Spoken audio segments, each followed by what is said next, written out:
अध्याय 8 यामध्ये वृषोत्सर्गाची विधी, नारायण बली आणि शय्यादान सांगतात। 11व्या दिवशी वृषोत्सर्ग करायला सांगितला मागच्या अध्यायामध्ये।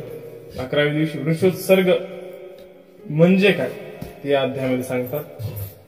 त्यानंतर नारायण बली म्हणजे काय आणि शय्यादान कसं करावं सांगितलं आहे। पुन्हा भगवंत मने खगपती ऐके वृषोत्सर्ग पद्धती, नारायण बलीची निश्चिती अनुक्रमे चित्ती अवधारी। हे खगपती, हे पक्षीराजा गरुडा, वृषोत्सर्गाची पद्धती कशी आहे आणि नारायण बलीची पद्धती कशी आहे हे अनुक्रमे ऐक। सर्व तीर्थे आणि कोटी यज्ञ, अश्वमेध गयेशी पिंडदान, महामुक्तीद बोलती सज्ञान, षोडश कला समान वृषोत्सर्गची। सर्व तीर्थे, कोटी कोटी यज्ञ, अश्वमेध, गयेमध्ये पिंडदान करणं हे महामुक्ती देणारं आहे असं सज्ञानी लोक बोलतात।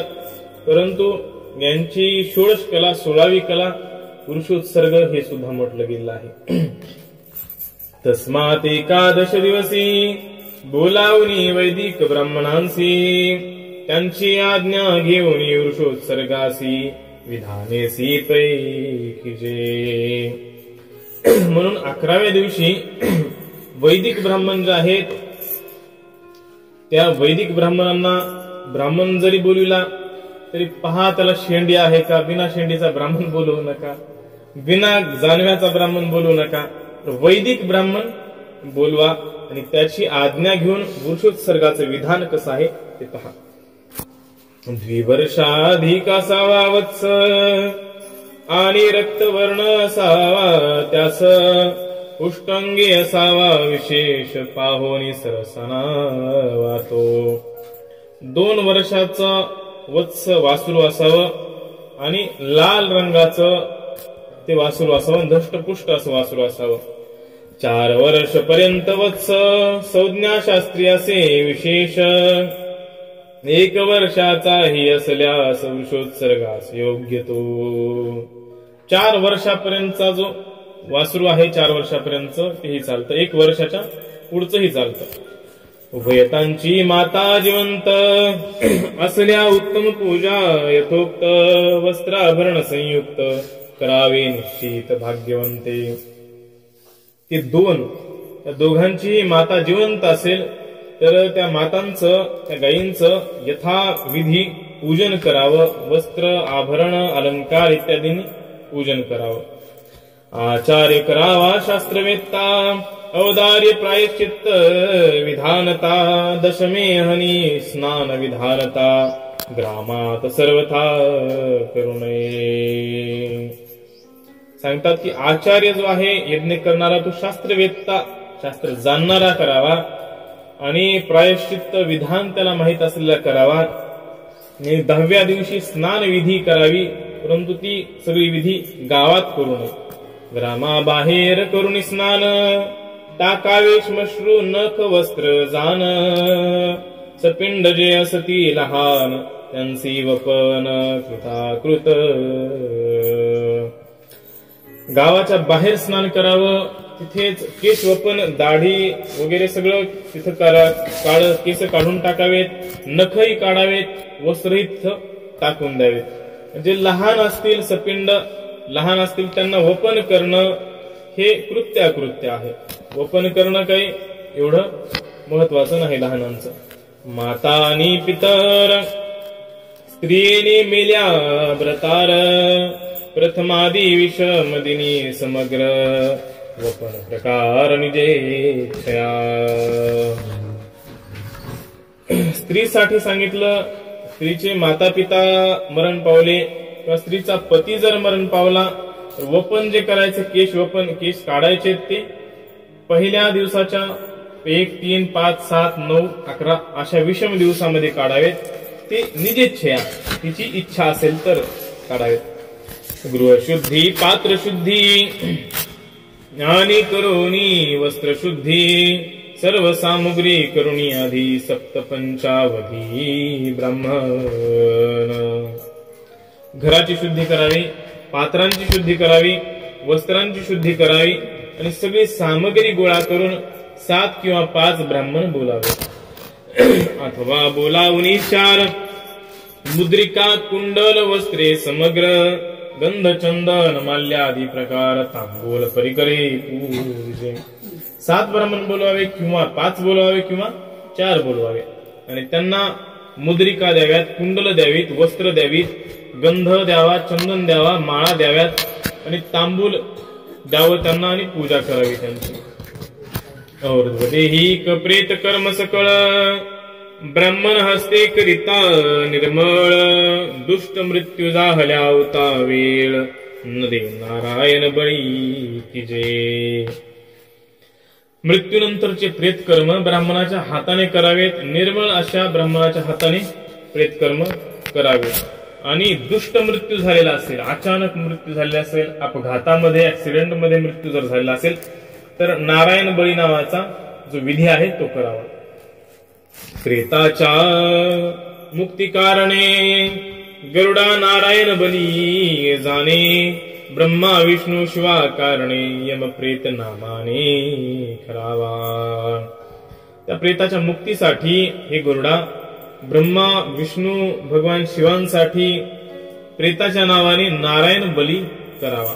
पूर्ण पात्र सह कलश स्थापुनी पंच पल्लवास हिरण्यमौक्ती करो प्यास विद्रुम वज्रास घालून या. कलशावर एक काहीतरी पात्र ठेवावं आणि त्याच्यावर 5 पल्लव 5 पानं ठेवावेत. त्याच्यावर हिरे माणिक मोती इत्यादी कोवळे इत्यादींनी युक्त असा वर एक कलश ठेवावा. ही पंचरत्ने आणि वासस प्रतिमा सुवर्ण रजत विशेष ताम्रलोह शक्तास कर्षमाने विशेष मूर्ती की जे. 5 प्रकारची रत्न, त्यानंतर वस्त्र देखील त्याच्यावर ठेवावं. एक प्रतिमा ठेवावी. सुवर्णाची प्रतिमा असेल तर ठीक आहे, नाहीतर रजताची अर्थात चांदीची ठेवावी. तेही नसेल तांब्याची, लोखंडाची, जी जमेल ती मूर्ती तिथे ठेवावी. करोनी मूर्तीचे पूजन पंचश्राद्धे सुलक्षण आणि पंचधान्ये दान द्रोणार्धार्ध मान कैकी जे. सांगतात की त्या मूर्तीचं पूजन करून 5 श्राद्ध करून 5 धान्य दान द्यावे. 5 धान्य दान द्यावेत. किती दान द्यावेत तर 2-2 कुडव एवढे 5-5 धान्य दान द्यावेत. यवव्रीही आणि तीळ माश गोधूम निर्मल पंचविप्र पाहोनी सुशील दान तत्काल करावे. तर 5 धान्य कुठले? यव, जव म्हणून एक धान्य आहे, ते जव नावाचं धान्य. त्यानंतर व्रीही, व्रीही म्हणजे तांदूळ आहेत. त्यानंतर तीळ आहेत. त्यानंतर माश म्हणजे उडीद आहेत. गोधूम म्हणजे गहू आहेत. ही 5 धान्य. 5 धान्य जव, त्यानंतर तांदूळ, तीळ, उडीद, गहू अशा प्रकारचे 5 धान्य सांगितलेले आहेत. उत्तम असा सुशील असा साधू विप्र पाहून त्याला दान करावं. एकादश श्राद्धे कीजे मग एकोदिष्ट विधान सांग एकादश दानी सम्यक प्रेत प्रित्यर्थ दीजे. तर 11 श्राद्ध करावेत. त्यानंतर विधान युक्त ते करावेत आणि 11 प्रकारची दान देखील करावे प्रेतासाठी. तीर्थेची सांग पददान आसन छत्र पान मुद्रिका कमंडलू भोजन भोजनाधार वसन अष्टविध. आणखी काय काय दान करायचं 11व्या दिवशी सांगतात. एकतर पददान करावं, त्यानंतर आसन दान करावं, छत्री दान करावी, त्यानंतर जोडा किंवा पायतान म्हणजे चप्पल वगैरे दान करावं, मुद्रिका असेल, कमंडलू असेल, भोजन असेल, भोजनाला बसण्यासाठी जे आसनं आहेत ते आसनं आहेत यांपैकी दान करू शकता. आजानी उपवीत येणे संपूर्ण पददान होत वृषोत्सर्गी आदर बहुत धरून प्रेतार्थ करावा. तूप असेल, तुपाच्या दानाने सुद्धा पददान होतं आणि वृषोत्सर्गामध्ये जे दान करणं आहे त्याच्यामध्ये आदर ठेवावा असं सांगितलं आहे. उष्ण चरू शिजवून अधिकारानुसार पिष्टान्न आचार्याज्ञेने वृष पूजन वत्सिकासह करावे. तर त्या वत्स आणि वत्सिका गाय आणि ते वासर जे आहेत त्या वासरांची पूजा तिथे करावी. आणि चरू म्हणून पदार्थ आहे तो शिजवून किंवा जे पिष्ट आहे, पिठाचं जे अन्न आहे त्याला शिजवून आचार्यांच्या आज्ञेने त्या वृषाचं पूजन करावं, त्या वत्साचं वासराचं पूजन करावं. स्वर्ग शृंग रौप्य खूर ताम्रपृष्ठ शुभ्रवस्त्र कंठी वेष्टावी समग्र धरिजे पृच्छाग्र सव्य हस्ते. तर शिंगाला स्वर्ण लावावं, सुवर्ण सोनं लावावं शिंगाला त्याच्या. त्यानंतर खुरांना चांदी लावावी. त्यानंतर पाठीवर तांब्याने लगडलेलं शुभ्र वस्त्र टाकावं. गळ्यामध्ये सुंदर असा हार त्याच्या घालावा आणि त्याच्या शेपटीला एका हाताने उजव्या हाताने धरावं. वृष पृच्छाग्र धरल्यावर दक्षिणातील कुशाग्र नीर अमुक गोत्र प्रेतोच्चार करुणे सत्वर वृष सोडिजे. त्या छोट्या नंदीची शेपटी धरून दक्षिणा जी काय आहे ती दान करावी. तिळ जे काय आहेत, जे काही दान करायचे ते दान करावं आणि संकल्प करून दान करावं. अमुक गोत्रामध्ये आहे, अमुक दिवशी आहे, अमुक मुहूर्तावर आहे, अमुक संवत्सरामध्ये आहे, हा सगळा उच्चार करून प्रेतासाठी हे सर्व दान करावं. तुझ तारो सर्व काळ ऐसे बोलोनी तत्काळ हेमासहित सलील भूमीवरी बहुल समर्पावे. तर ते दान देताना हे प्रेता तुला हे दान सर्व काळामध्ये तर तारणार ठरव असं म्हणावं आणि त्वरित हेमासहित सुवर्णासहित ते दान करावं. त्याचा मंत्र संप्रदायान करावे वृषाचे उत्सर्जन प्रार्थावाय सा वृषरूपे करून धर्म निर्माण पितामहे केला. तर मंत्र म्हणून त्या वृषाचं उत्सर्जन करावं. वृष तो नंदी असेल तो दान करावा हे पितामह ब्रह्मदेवाने सांगितलेलं आहे. तुझ्या उत्सर्ग प्रभावान प्रेत स्वर्ग पुरा पावे जाण ऐसी प्रार्थना करून आचार्या लागून तो द्यावा. जो आचार्य असेल त्या यज्ञ करताना पुरुषोत्सर्ग करताना जो आचार्य असेल त्या आचार्याला तो नंदी दान द्यावा आणि दान दिल्यानंतर तुला दिल्यामुळे हे जे प्रेत आहे ते स्वर्गामध्ये पोहोचो अशी प्रार्थना करावी. मग एकादश श्राद्धे करुणी करावे नारायण बली लागुनी बरी कृती संपादुनी 11 आणि 5 श्राद्धे. मग वृषोत्सर्ग नावाचा विधी झाला. वृषोत्सर्ग नंदी सोडणं, नंदी दान करणं आणि तिळ आदी धान्य दान करणं हा विधी सांगितला. त्यानंतर 11 प्रकारचे श्राद्ध करावेत आणि नारायण बली काय आहे ती नंतर करावी आणि त्याच्यानंतर 11 आणि 5 श्राद्ध करावी.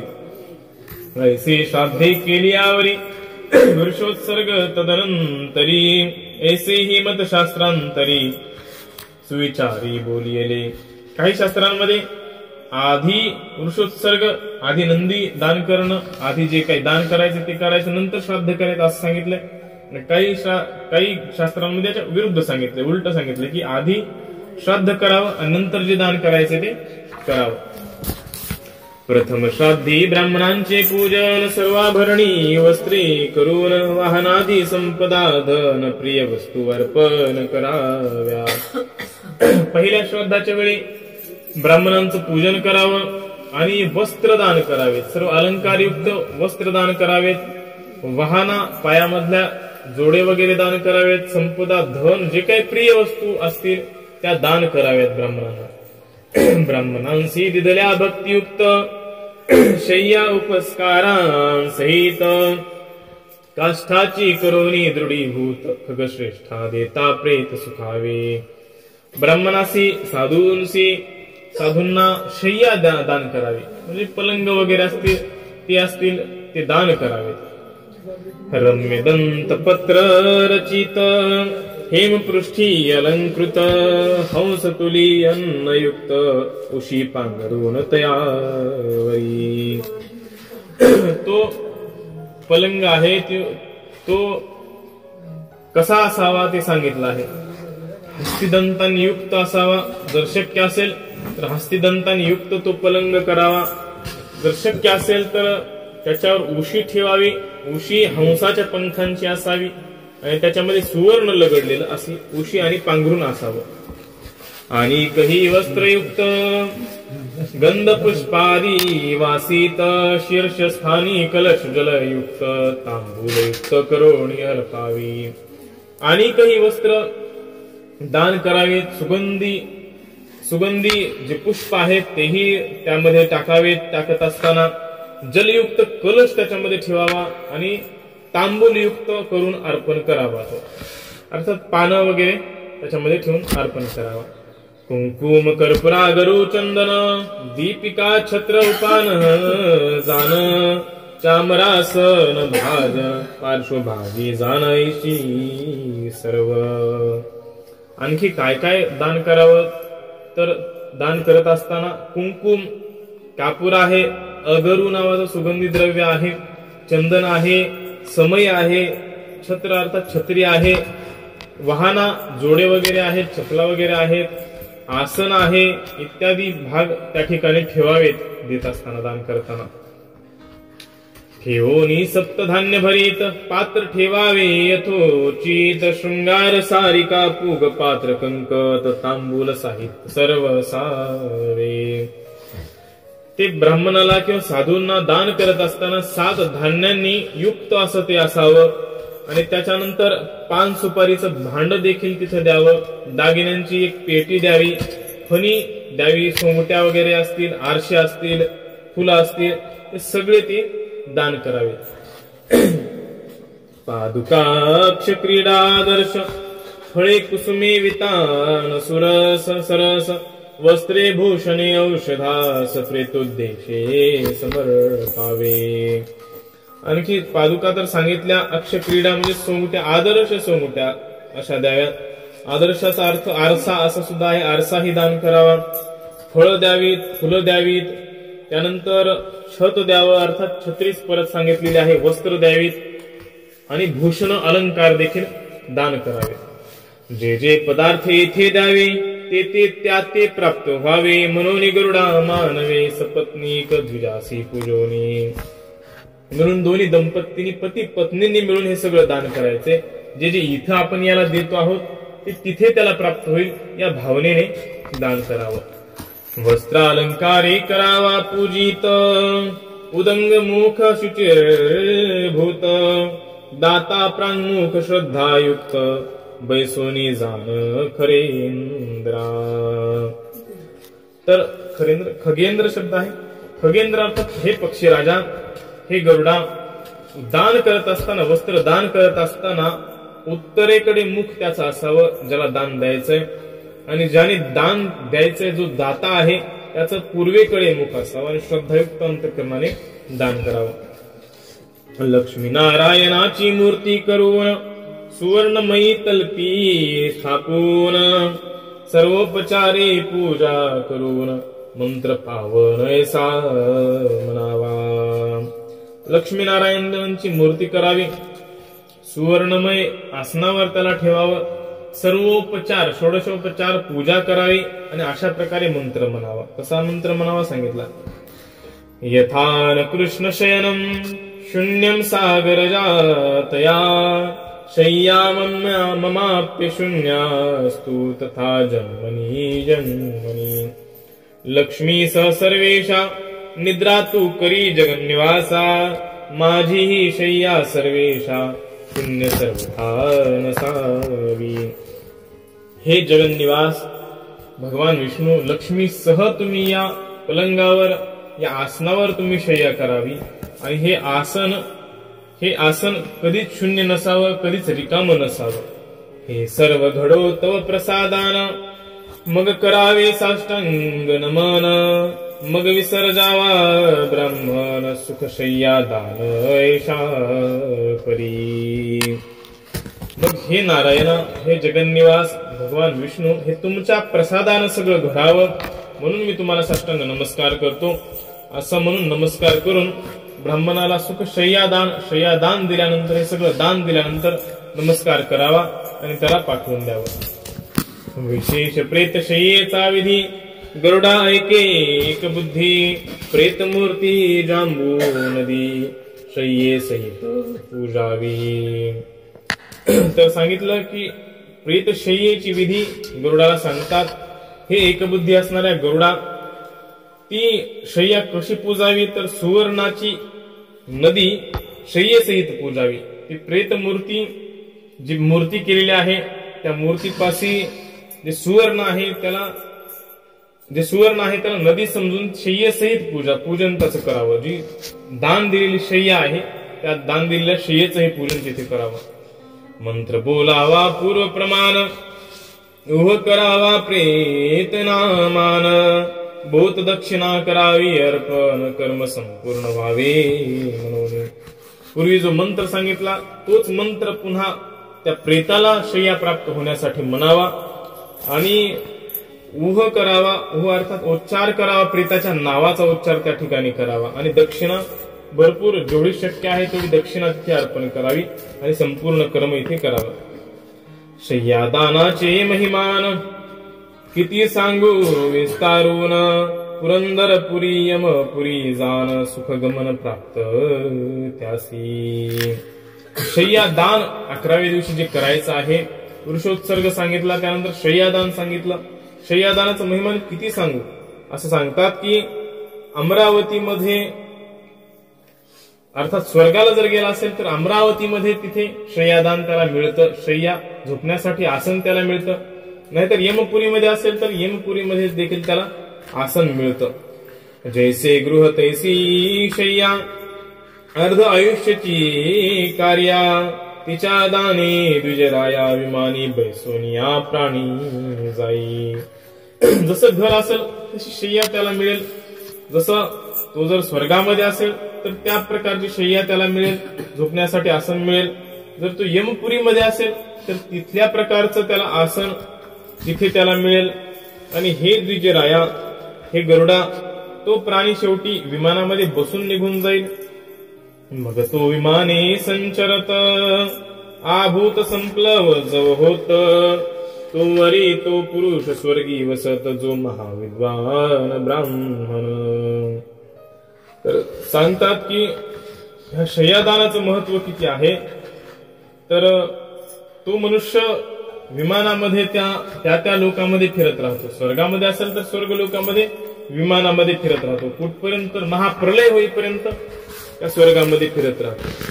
जो महाविद्वान ब्राह्मण आहे त्याच्यासाठी सांगतात, तयानेन घ्यावा हा प्रतिग्रह, घोर होय निसंदेह, योगक्षेमाचा व्हावा निर्वाह, असमर्थ असला जरी. आणि जो महाविद्वान ब्राह्मण आहे, त्याने हे दान घेऊ नये सांगितलं. जो महाविद्वान ब्राह्मण हे दान घेणार नाही, कारण त्याला नरक प्राप्ती या दानाने होईल.